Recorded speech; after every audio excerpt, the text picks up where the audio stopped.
जब हमें पाकिस्तान जीतना था, पाकिस्तान, बलूचिस्तान और जो है पीओके को अपने कब्जे में लेना था, वहां पे सीज फायर का जो है घोषणा होती है। और इसी बीच में एक मध्य प्रदेश का सिरफिरा मेंबर ऑफ पार्लियामेंट विजय विधायक हैं, विधायक, ऐसे विधायक एक चपरासी के लायक नहीं है। जनता कैसे ऐसे लोगों को चुनती है जो देशद्रोही की बात, जब वो पाकिस्तान से झुकते हैं और हमारी आन बान शान पे बट्टा आता है, हमारे सैनिकों का मनोबल टूटता है, अरबों करोड़ों रुपया इसको इधर से उधर गिटपिट करने में खर्च होता है, और उसका भार हमारे भारत के नौजवानों पे, महंगाई पे पड़ेगा, टैक्स बढ़ेगा, जीडीपी गिरा है, हमारा गरीबी में 81% नीचे आ गया है। ये आपको क्या पाकिस्तान से आतंकवाद खत्म हो गया? क्या पाकिस्तान के सारे अड्डे खत्म हो गए?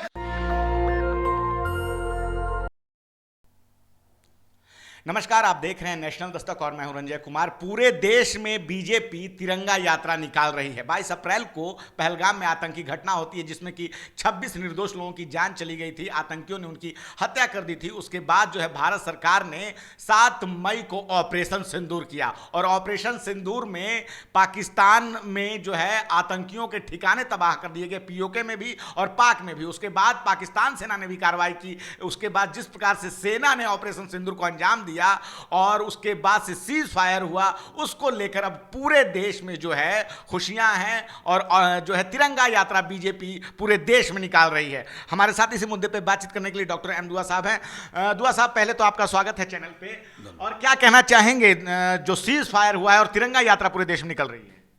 जर्नलिस्ट महोदय, आपके चैनल को अभिनंदन करते हुए कहना चाहूँगा कि तिरंगा हमारी शान है।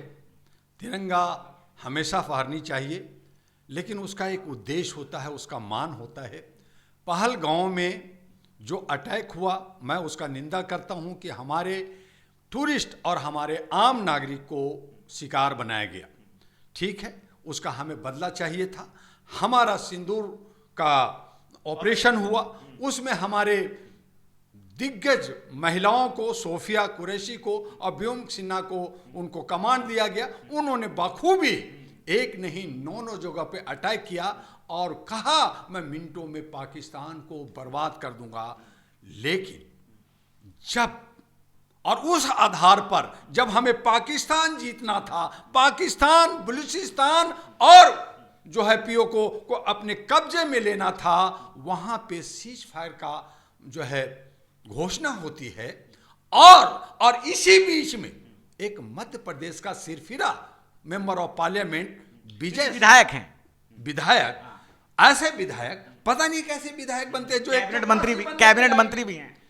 एक चपरासी के लायक नहीं है। जनता कैसे ऐसे लोगों को चुनती है जो देशद्रोही की बात करता है। एक जिसका पूरा परिवार, उसका पति मेजर, उसका पिता, उसके दादा सभी आर्मी में रहने वाले, एक मुस्लिम लड़की जो हमारी आन बान शान होती है। और ये जब ये चला, हमारा हिंदुस्तान पाकिस्तान का लड़ाई शुरू हुआ, तो हमने देखा कि भारत के अंदर एक जो है एकता देखने को मिला कि अनेकता में एकता। सब मुसलमान, सब जात और धर्म के लोग एक हो गए कि हमारा राष्ट्र का आन बान शान है। हम तमाम आतंकवादियों को खत्म करेंगे, तमाम गर्दिश वाले को खत्म करेंगे, अलगाववादी को खत्म करेंगे, और हम सब मोदी जी के साथ हैं। लेकिन उन्हीं मोदी जी का एक पट्टू, कभी पार्लियामेंट में कोई बात हो जाती है तो कभी मध्य प्रदेश में कहते हैं कि सोफिया जो है पाकिस्तान की एजेंट है। अरे मेरे बाप, उन्होंने ऐसा नहीं कहा था। उन्होंने कहा हाँ आतंकियों की बहन है। हाँ बहन है। तो मुझे पूछना है कि सीमा हैदर बहू, बीजेपी का बहू है। मैं पूछना चाहता हूं बीजेपी से कि जो बीजेपी के लीडरों के दामाद हैं मुसलमान, उनको आप क्या कहेंगे? तो आप इस तरह से आप हमारे सेना के मनोबल को तोड़ना चाहते हैं। आज सेना को जो अवार्ड, ऑनर मिलना चाहिए, सम्मान मिलना चाहिए, मोदी जी खुद सेना के पीछे में जाकर भाषण दे रहे हैं, उनको उत्साह कर रहे हैं, तुम्हारी वजह से हमारी सब कुछ हो रही है। और आज आप जो है, आपका नेता ऐसा करता है तो उसको फौरन जो है इस्तीफा दे देना चाहिए, उस पर कानूनी कार्रवाई होनी चाहिए। लेकिन कोई कुछ बोलने के लिए तैयार नहीं है, क्योंकि उनके पिताजी जो बैठे। तो ये क्या कारण क्या है? अभी तो ऑपरेशन सिंदूर ठीक से खत्म ही नहीं हुआ। देखिए, ये इसलिए है कि ऑपरेशन सिंदूर जो चला, उस वक्त जो हमें एकता देखने को मिला देश के अंदर कि सभी समुदाय, चाहे विपक्ष हो, चाहे सारे एनजीओ संस्थाएं हो, चाहे मुस्लिम हो, हिंदू हो, सब एक होकर के राष्ट्रभक्ति एक चमक आई। और उस जो हिंदू मुस्लिम का जो नफरत का बाजार था, जो आंदोलन जो चल रहा था ये राजनीति का कि हमें बिहार जीतना है, मुझे इसको जीतना है, उसको जीतना है, तो इन्होंने कहा जो सारा गेम ही खराब हो रहा है। तो ये गेम खराब ना हो इसलिए ये लोग जो है तथाकथित लोग जो है बकवास करते हैं और उसमें मीडिया जो है मड़ा चटकारे ले रही है। तो ऐसे लोगों को बायकॉट होनी चाहिए।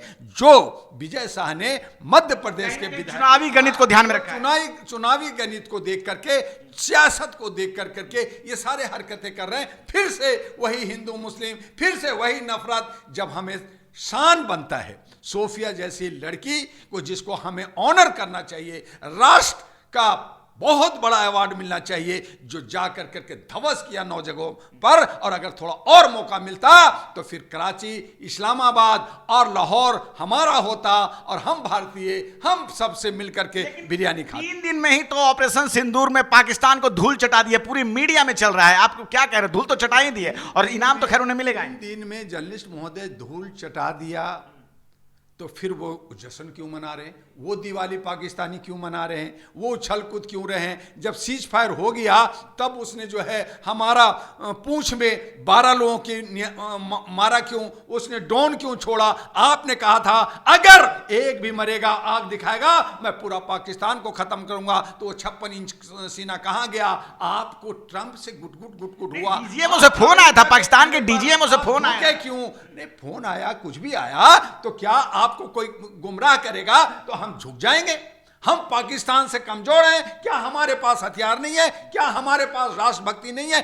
भारत का हर एक नागरिक, चाहे मुसलमान कोई भी हो। मोदी साहब ने कहा तो है कि ऑपरेशन सिंदूर जो है स्थगित हुआ है, कोई रुका नहीं है। अगर कुछ ऐसा होता है और आगे कोई आतंकवादी घटना होगी तो युद्ध माना जाएगा। देखिए, युद्ध माना जाएगा। मोदी जी को हम 142 करोड़ जनता प्रधानमंत्री मानते हैं, आदरणीय सम्माननीय भी मानते हैं। लेकिन ऐसी सूरत में जब वो पाकिस्तान से झुकते हैं और हमारी आन बान शान पे बट्टा आता है, हमारे सैनिकों का मनबल टूटता है, अरबों करोड़ों रुपया इसको इधर से उधर गिटपिट करने में खर्च होता है और उसका भार हमारे भारत के नौजवानों पे, महंगाई पे पड़ेगा, टैक्स बढ़ेगा, जीडीपी गिरा है, हमारा गरीबी में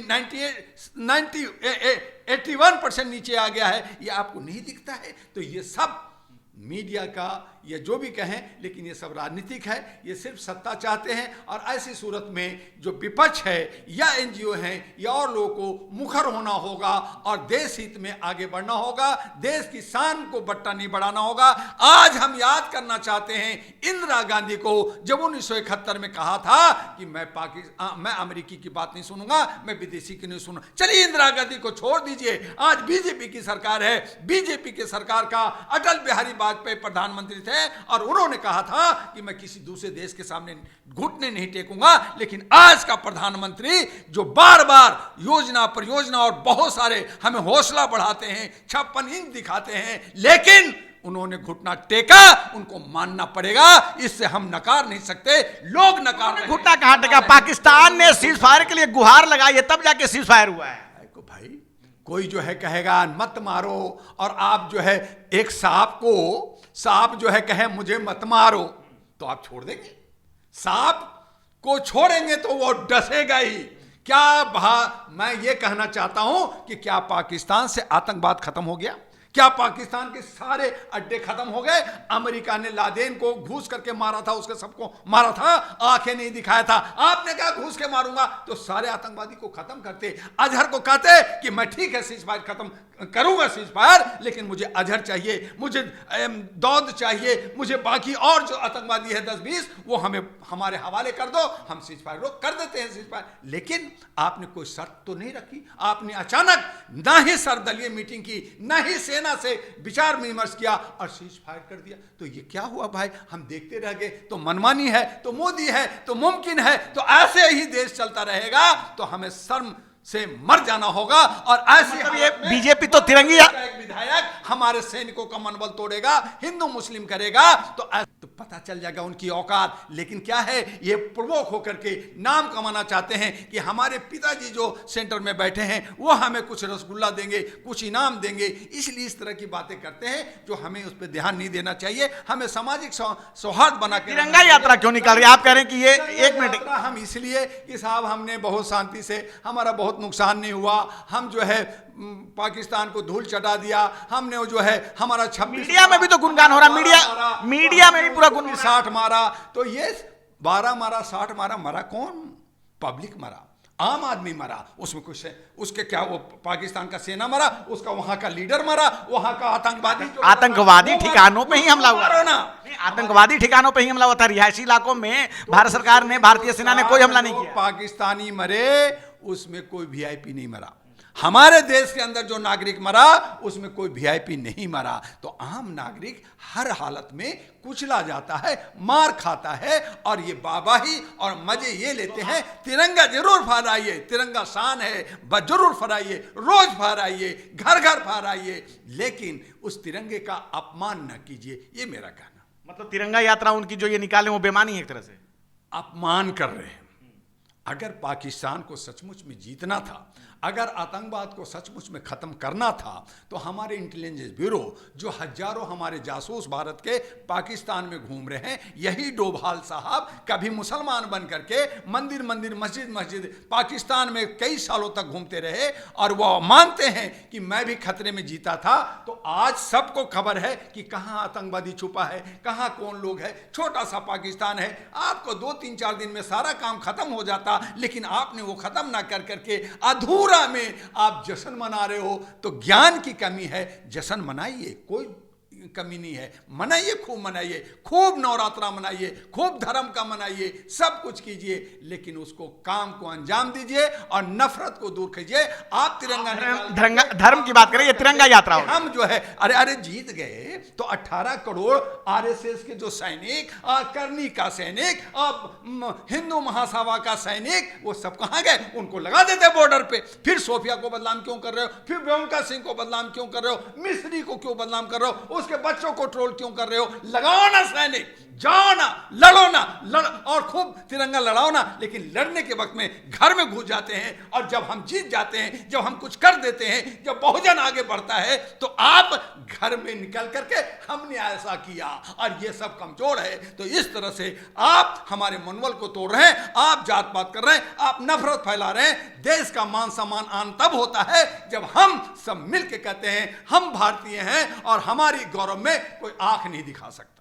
तो हमारे साथ बातचीत कर रहे थे अहमदुआ साहब, और बहुत सारी अच्छी बातें कही उन्होंने कि किस प्रकार से ऑपरेशन सिंदूर के समय में पूरा देश जो है जाति, भाषा, धर्म से ऊपर उठकर एक साथ था। और जैसे ही ये ऑपरेशन सिंदूर जो है, अभी खुद प्रधानमंत्री मोदी ने कहा है कि ये स्थगित हुआ है, इसी बीच में बीजेपी के नेता ने जो बयान दिया है कर्नल सोफिया को लेके, कहीं ना कहीं वो चुनावी गणित को ध्यान में रखते हुए उन्होंने बयान दिया कि वो आतंकियों की बहन है। और भी बहुत सारी बातचीत हुई, और जिस प्रकार से तिरंगा यात्रा पूरे देश में मना रही है। लेकिन अहमदुआ साहब का कहना है कि जब आगे के समय में पूरे पाकिस्तान पे जो है पीओके पे कब्जा किया जा सकता था, तो आखिर हम रुक क्यों गए, ये इनका एक बड़ा सवाल है। और भी इन्होंने अपनी बहुत सारी निजी राय रखी है। आप क्या सोचते हैं? अपनी राय हमें जरूर बताएं। मैं रंजय कुमार, कैमरामैन आशीष के साथ, नेशनल दस्तक।